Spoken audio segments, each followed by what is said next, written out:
السلام عليكم، مرحبا بكم في القناه ديالي. كنتمنى ان شاء الله تكونوا بخير وعلى خير. الفيديو ديال اليوم هو حلوه الهلال غنيه عن التعريف، كتخرج كميه كثيره كما كتشوفوا وكتجي رائعه في الشكل وحتى في المذاق. حضرتها معكم بدون مرشم، عطيتكم جميع النصائح باش انها تصدق معكم ان شاء الله الا جربتوها للعيد. كما كتشوفوا راه كتجي رائعه في الشكل وكتجي هشيشه ومرمله. نخليكم مع الفيديو، ما تنسونيش من اللايكات ديالكم والتعاليق ديالكم. فرجه ممتعه.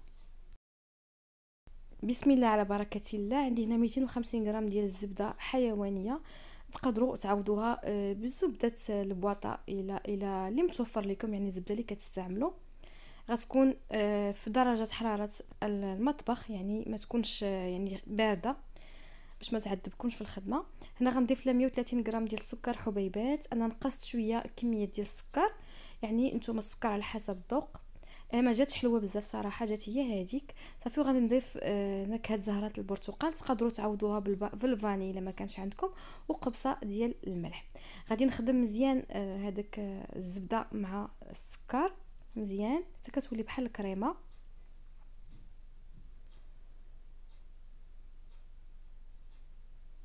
كما كتشوفوا راه الزبده كتساعد في الخدمه الا كانت يعني الا خرجتوها من قبل.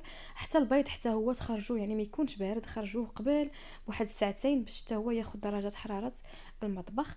غادي نضيف نصف كاس ديال الزيت النباتي 75 مليلتر، حتى هو كنخدمو مزيان مع الزبده والسكر. وعاد كنضيف 3 البيضات، كنضيف 2 بيضات كاملات، وكنضيف غير صفر بيضه، وبيض البيض كنحتفظ به للتزيين باش ندهن به الحلوى. صافي هنا كنجمع كنخلط البيض مع الزبده حتى كينسجموا العناصر.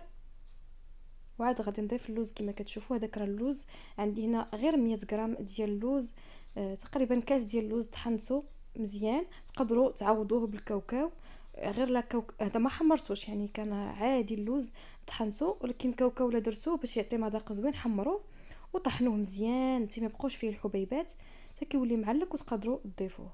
انا درت هنا اللوز حيت كان هو اللي متوفر عندي.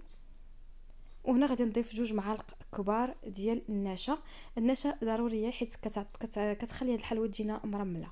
صافي هنا غادي نضيف ساشي ديال الخميره 7 غرام ولا 8 غرام، انا هنا ضفت 7 غرام.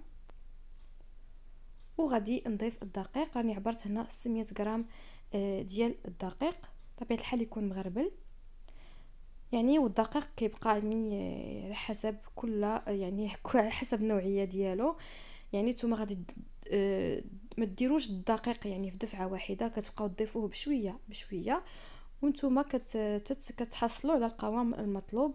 يعني هاد العجينه ما كتبغيش تكثروا ليها الدقيق باش ما تجيكمش قاصحه، ماشي كتجي قاصحه، كتجي كتفرتت، يعني ما غاديش تساعدكم انكم تسرحوها بالمدلك.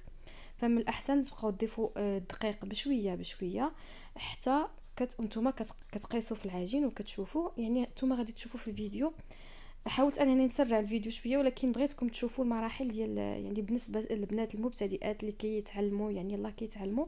يعني راه بعض المرات كيخطئوا، يقدروا يديروا الدقيق بدفعه كامله ولا وكيخطئوا. يعني بشويه بشويه ناخذ الوقت ديالي كامل باش انني نضيف الدقيق وعاد نبقى نقيس بايدي الناشفه. يعني وانا كنخلط وانا كنقيس بايدي الناشفه، وعاد كنغسل ايدي الاخرى وكنجمع العجينه هكا باش كنعرف القوام ديال العجين. صافي كما قلت لكم راني عبرت 600 غرام، شطت ليا منها معلقه كبيره ديال الدقيق. يعني كما كتشوفوا راني كنقلب وكنشوف، يعني كناخذ الوقت ديالي حيت الا ضفنا الدقيق كامل يعني صراحه ما كاينش شي حل باش اننا واخا نضيفوا شويه الحليب ولا هذا ما غاديش تجي كما هذا. يعني احسن نديروا احتياط في الاول. صافي هنا جمعت، هذا هو القوام ديالها، خصها تجي رطبه ما تكثروش ليها الدقيق. صافي مباشره كنبدا نخدم فيها. شطت ليا ملعقه كبيره ديال الدقيق. صافي هنا غناخذ ورق الطبخ، وتقدروا تاخذوا من الاحسن ميكا يعني كيس بلاستيكي وتقطعوه وديروه، كيساعد تحتاجوش انكم ديروا الدقيق. انا ضفت غير شويه ديال الدقيق باش ما تلصقش ليا. صافي وغادي نسرحها بالمدلك.